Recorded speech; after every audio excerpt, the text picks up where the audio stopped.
لوگوں سے انٹروڈکشن کرانا یہ بےمانی ہوگی. آپ جان چکے ہوئے کہ میں جس شخصیت کی بات کر رہا ہوں مفتی قبض اللہ صاحب. مفتی صاحب اور بھی موضوعات ہیں ان پر ہم گفتگو کریں گے. کل سے ہم دیکھ رہے ہیں کہ بٹگرام میں جمعیت علماء اسلام ایک عظیم شان کانفرنس ہوتا ہے جو بٹگرام کی تاریخ میں سب سے بڑا کانفرنس سمجھا جا رہا ہے. اگر اس کی کامیابی کو ایک طرف ہم دیکھتے ہیں دوسری طرف انصار الاسلام کی جانب سے آپ کے ساتھ جو رویہ رکھا گیا ہے سوشل میڈیا پر ہم دیکھ رہے ہیں کہ اپنے تو اپنے ہیں جو پرائے ہیں وہ بھی اس بات کو لے کر اس پر شدید غم و غصے کا اظہار کر رہے ہیں. تو اس پر آپ کیا کہیں گے؟ بسم اللہ الرحمن الرحیم. میرے خیال میں یہ کوئی سازش ہے، اس لیے کہ کانفرنس سے جلسہ بھی بہت مشکل سے ہوتا ہے. اس کے لیے کارکن بہت زیادہ محنت کرتا ہوں. پھر ہم کارکنوں کی خواہش ہوتی ہے کہ وہ جلسہ اس سے اقتباسات یا مولانا فضل الرحمان صاحب کے کلپس چلتے رہے. یہاں پتہ نہیں سالار صاحب نے ایسی غلطی کر لی کہ سوشل میڈیا پر یہ بات چل رہی ہے اور جلسے کی اصل مقاصد کی باتیں نہیں چل رہی. تو اس پہ زیادہ کمنٹ نہیں کروں گا کہ ہمارے بڑوں کو اس کا پتہ نہیں ہے. میرے اینڈ پر یہ ہے کہ ہم نے پہلے سے طے کیا تھا کہ ہم اسٹیج پر نہیں جائیں. ہمارے ہاں ضلعی جماعت جو ہے وہ ان کا نظم کمزور ہے. مجھے کسی نے بتایا کہ 12 طرح کر لیے. ہم نے پوری معاشرے کے اندر کام کیا. بالا کوٹ اور پتھر معاشرے سٹی اور اگی سے تقریباً ہماری 110 گھر پہنچا. جو گاڑی میرے ساتھ جا رہی تھی وہ اگی کی طرف سے جا رہی تھی تو وہ گاڑی میرے ساتھ تھی. ایک جگہ سلام نے کہا کہ ان کو آپ موڑ دیں پارکنگ کی طرف. تو میں گاڑی کو موڑا وہ پارکنگ کرنے کو. میری گاڑی کو وہ نہیں جانے. اب میں پنڈال کی طرف جا رہا ہوں تو میں ایک جگہ سمجھا کہ یہ پنڈال. تو پنڈال میں اترنے لگا تو وہاں کارٹون ہوتے ہیں نہیں کو تو بہت کرتے ہیں. تو نعرے لگائے کہ وہ چلتے ہیں. ان نعروں کی گونج میں ہمارے جو صوبائی سالار ہیں وہ بہت تیز دو سمجھ میں نہیں آئی. جو میرے سے انتظامیہ کو آئیں گے ایسا نہیں کیوں منہ سے ہو گیا اور کچھ منہ سے کچھ کہہ رہے ہیں کیا کر رہے ہیں جا رہے ہیں کل میں ضرور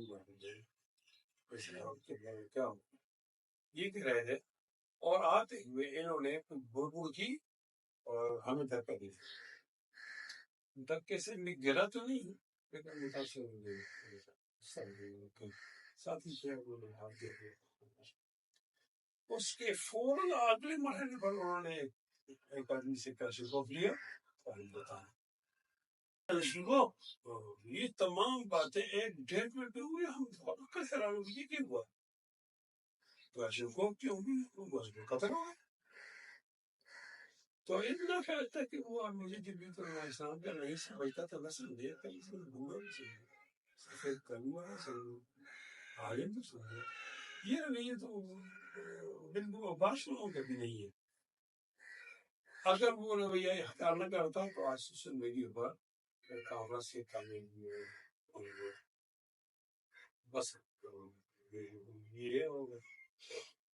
میں تو جیسے ہی استقلال سے قوم کرتا نہیں تو وہاں پر ایک ایس ایچ او ہے وہ دوڑے اور انہوں نے کہا پتہ ہے کس کو دکھا رہا ہے تانگے یہ کون پتہ ہے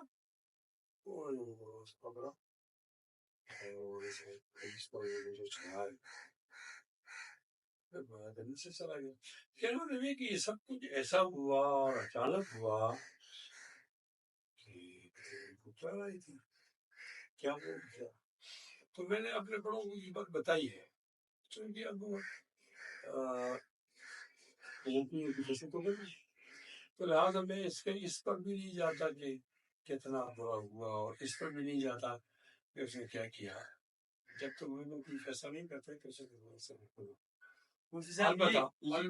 البتہ چونکہ یہ علماء کی جماعت ہے تو سالاروں کو بہت زیادہ احتیاط کرنی چاہیے، اور کبھی بھی اخلاق کو نہیں چھوڑنا. آپ کہہ رہے ہیں کہ اپنے بڑوں کو اپنا پیغام بھی پہنچایا ہوگا. یقینی طور پر سوشل میڈیا پر ہم دیکھ رہے ہیں کہ ایک طرف شہر اسلام کانفرنس پروگرام کی کامیابی کی باتیں ہو رہی ہے، تو اسی ٹائم اسی لمحے ناقدین کو موقع ملا ہے. وہ اس عمل سے وہ یعنی بڑے پریشان دکھائی دے رہے. آپ کو یہ نہیں لگتا کہ یہ کسی سازش کا نتیجہ ہو سکتا ہے کہ کس طرح مفتی کفایت اللہ صاحب جو ہے وہ تو ہم یہ کہہ سکتے ہیں کہ وہ تو جمعیت علماء اسلام کی جان ہے، پہچان ہے، اور پوری دنیا ان کو جانتی ہے. ان کو بعض اوقات جماعت کی لیڈرشپ کی جانب سے دھتکارا بھی جاتا ہے، غم و غصے کا اظہار بھی کیا جاتا ہے. کبھی دیکھتے ہیں ان کو آ جاتی ہے خبر کہ ان کو سائڈ لائن کر دیا گیا ہے، کبھی جماعت سے نکالنے کی بات ہی ہوتی ہے، لیکن اس کے باوجود وہ اپنی جگہ پر قائم رہتے ہیں. کہنے کا مقصد میرا یہ ہے کہ سالار ہو، یہ تو ایک سالار ہے، بلکہ جتنے بھی جمعیت کے ہیں وہ سب آپ کو جانتے ہیں، تو پھر ایسا کیوں؟ اصل میں ہمارے مولانا فضل الرحمان صاحب کے ساتھ بہت زیادہ کی محبت ہے، جمعیت علماء اسلام کے ساتھ بھی ہے، تو ہم تو ایک فکر کی بنیاد پر اس بات کی ہے. اور زندگی کے نشے و فراز میں ایسی کچھ شدت ہو جاتی ہے، ڈرایا بھی جاتا ہے، خوف دلایا جاتا ہے، لالچ دی جاتی ہے، لیکن اللہ تعالیٰ نے ہم استقامت دی ہے. اب جس طرح کوئی کیس عدالت میں ہوتا ہے نا، اس میں تبصرہ کرنا مناسب نہیں ہوتا. جی، تو میں بھی اس کا تبصرہ بطور ایک صحافی یہ سوال کرنے کا حق رکھتا ہوں. ہم دیکھتے ہیں کہ جمعیت علماء اسلام کے بہت سارے اکابر جنہوں نے بڑی قربانیاں دی اس جماعت کے لیے، کچھ اس میں سے ہیں کہ وہ دنیا سے رحلت فرما گئے ہیں، اور کچھ اب بھی زندہ ہیں. مولانا شرانی صاحب کو دیکھ لیں، مولانا نصیر، یہ لوگ چلے گئے، انہوں نے اپنے لیے ایک نئی راہ لے لی. آپ کیوں یہاں بیٹھے ہوئے ہیں؟ بار بار آپ کو جماعت کے جو قائدین ہیں ان کی جانب سے سائڈ لائن لگانے کی کوشش کی جاتی ہے، بلکہ لگایا جاتا ہے، اور آپ پھر بھی ایک ضد پہ قائم ہے کہ بھائی رہنا ہے تو جمعیت میں. انسان ہر ایک کافر کی اپنی شناخت ہوتی ہے، تو نظریاتی اور انقلابی کافر ہوتا ہے، وہ پارٹی نہیں کرے. اب پارٹی میں اچھے حالات بھی آتے ہیں اور خوشگوار حالات بھی آتے ہیں، تو اس کو مرد بحران ہونا چاہیے، کھڑا رہنا چاہیے. میں کہتا ہوں کہ آپ نے جن حضرات کا نام لیا میں سب کا احترام کرتا ہوں، لیکن یہ کہ میں اپنے فیصلے کو ٹھیک سے میری درخواست ہوگی کہ اس موضوع کو اگر آپ فیصلہ کریں میں اس کو مزید کمی نہیں کر سکتا ہے، اس لیے کہ میں بہت صبر بھی کرتا ہوں، احتیاط بھی کرتا ہوں، تو وہ آپ کے اس جواب کا فل جواب تو نہیں دے سکوں گا، تو پھر مجھے پتہ نہیں ہے.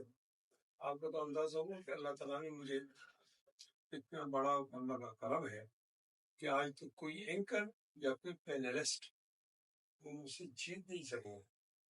اب آپ سوال ایسے کریں اور وہ سوال پارٹی کے معاملات پر ہوں اور میں جواب نہ دے سکوں، تو میں اس پہ کمنٹ نہیں کروں گا. آپ کے آنے کا شکریہ. اور موضوعات آپ بات کر دیتے ہیں. آج کل جو پختون کے مسائل ہے، مسائل ہے، پختونخوا کے جو حالات ہیں اس پر آپ کھل کر بولتے ہیں، اور آپ کا وہ بولنا جو مقتدر حلقے ہیں ان کو بالکل بھی پسند نہیں. اس بارے میں آپ کیا کہیں گے؟ کیونکہ جو پختونخوا کی عوام ہے ان کی ایک بڑی تعداد اب اس وجہ سے آپ کو پیار بھی کرتی ہے، سپورٹ بھی کرتی ہے، مانتی بھی ہے کہ مولانا صاحب پختونوں کے حق کی بات کر رہے ہیں، پختونوں کی وسائل کی بات کر رہے ہیں. تو آپ کو لگتا ہے کہ واقعی ایسا ہے پختونوں کے حقوق سلب کیے جا چکے ہیں یا ہو رہے ہیں، اس پہ کوئی قابض ہے؟ تھوڑا سا آپ کا سوال محدود ہے. ہماری تربیت یہ ہے کہ حق کا ساتھ دیں جی تو ہم نے ہمیشہ حق کا ساتھ دیا ہے 1970-71 میں جو لڑائی تھی بنگلہ دیش کے ساتھ تو ہمارے فوجی وہاں ظلم کر رہے تھے تو ہم بنگلہ دیش کے مظلوم عوام کے ساتھ تھے۔ اس کے بعد 77 میں پی این اے کی تحریک کی تو پی این اے کی تحریک مظلوم کی تحریک کے ساتھ۔ اس کے بعد ضیاء الحق کا مارشاء اللہ آیا تو ضیاء الحق کے مارشاء اللہ میں ہم ایم آر ٹی کے ساتھ انہیں خود ایم آر ٹی کے لیے ملے وہاں بھی میرے چہرے اس کے بعد ہم ہمیشہ ظالم کے ساتھ نہیں تو مظلوم کے ساتھ۔ اس کے بعد کھیل شروع ہو گیا کہ ہماری جو مقتدرہ طلب قوت ہے وہ نتیجہ بدلتی ہے تو پھر آپ دیکھتے ہیں کہ ہم اس نتائج کے تبدیل کو اچھا نہیں سمجھتے تو جب مشرف صاحب آئے تھے تو ہم نے اس کا خلافی تحریک چلائی 2018 کے الیکشن کے اندر بھی ہم نے دہلی کو مشرف کیا اور 2024 کے الیکشن کے اندر بھی میرے لیے اس طرح کہا جائے کہ آپ ہمیشہ حق کا ساتھ دیتے ہیں کیوں اس لیے کہ اللہ تعالیٰ نہیں ہے تو ہم مقتدر قوتوں سے نہیں پوچھتے اللہ تعالیٰ سے پوچھتے اس کا حکم کے مطابق چلتے ہیں۔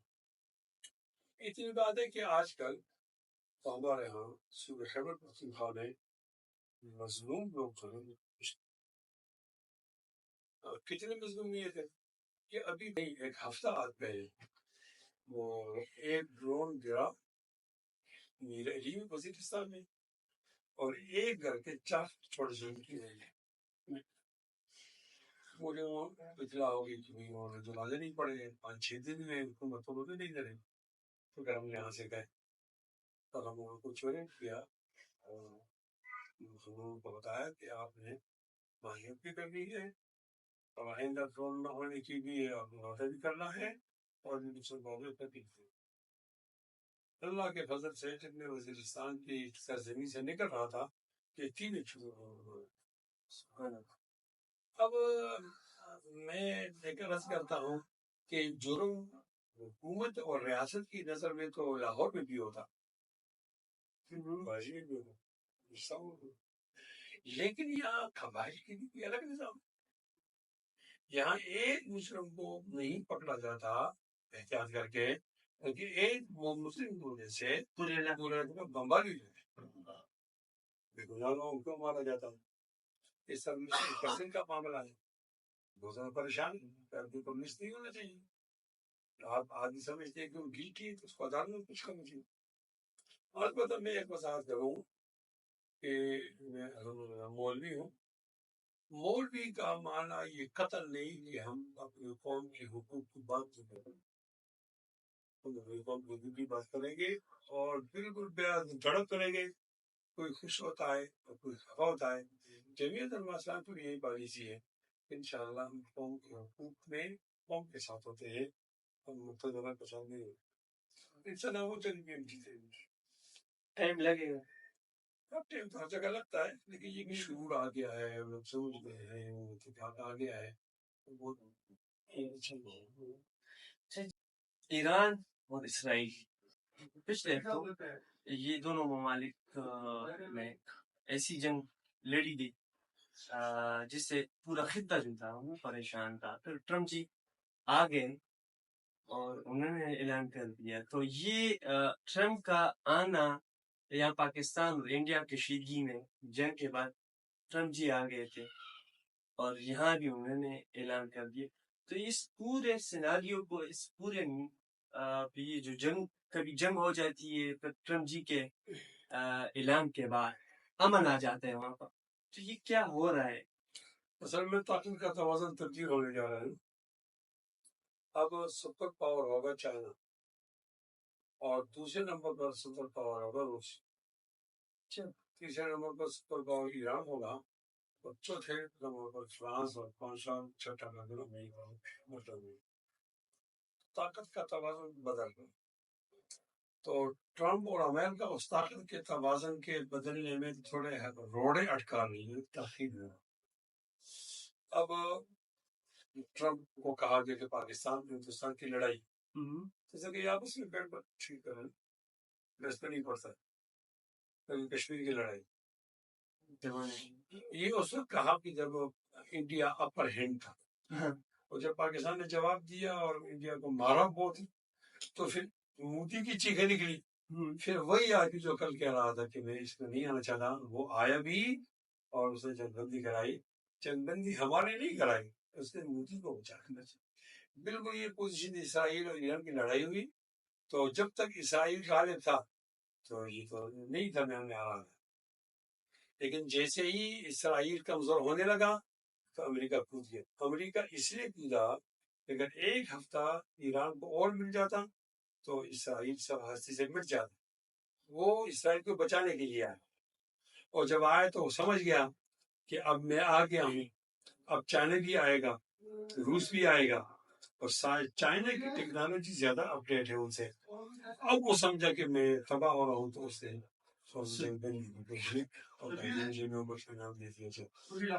میرے خیال میں کہ پاکستان ہندوستان سے جنگ جیتا ہے، اور میرے خیال میں اسرائیل سے ایران جنگ جیتا ہے. جو لوگوں کو نہیں معلوم وہی بتانا چاہتا ہوں کہ امریکہ سے چائنا والی جنگ جیتے ہیں.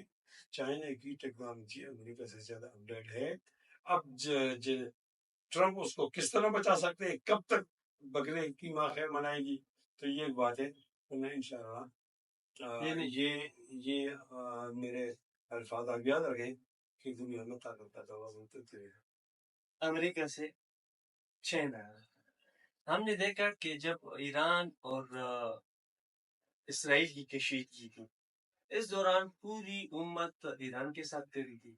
ہمارے مذہبی کچھ طبقے تھے، ان کی جانب سے ایران کی بربادی کے لیے بھی دعائیں ہوئی. نہیں وہ ہمارے کو جذباتی ساتھی ہیں جی، وہ جس طرح بتانا چاہتے تھے تعبیر نہیں کر سکے. وہ اپنی تعبیر نہیں کر سکے. وہ یہ کہنا چاہتے تھے کہ اگر ایران جنگ جیت گیا تو ہمارے لیے خطرہ ہے.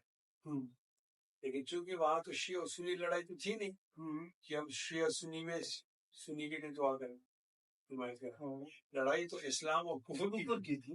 تو کتنے سنی ممالک ہیں، انہوں نے ہمت نہیں کی. ایران نے ہمت کی، اس کو داد دینی چاہیے. لہٰذا ہمارے ساتھیوں کی رائے ٹھیک نہیں ہے، ان کو عالمی تناظر میں دیکھنا چاہیے، اپنے گھریلو تناظر میں نہیں دیکھنا چاہیے. ایران نے بہت بڑی ہمت کی اور ہم اس کو مولانا صاحب آخری سوال ہے میرا. مستقبل میں جمعیت علماء اسلام کی سیاست کو آپ کس نظر سے دیکھ رہے ہیں، اور موجودہ جو حکومت ہے خیبر پختونخوا میں جو اقتدار منصب پر گزشتہ 15 سالوں سے یہاں وہ بیٹھے ہوئے ہیں، تو ان کی کارکردگی کیا ہے، اور مستقبل میں جمعیت کو آپ کہاں دیکھ رہے ہیں؟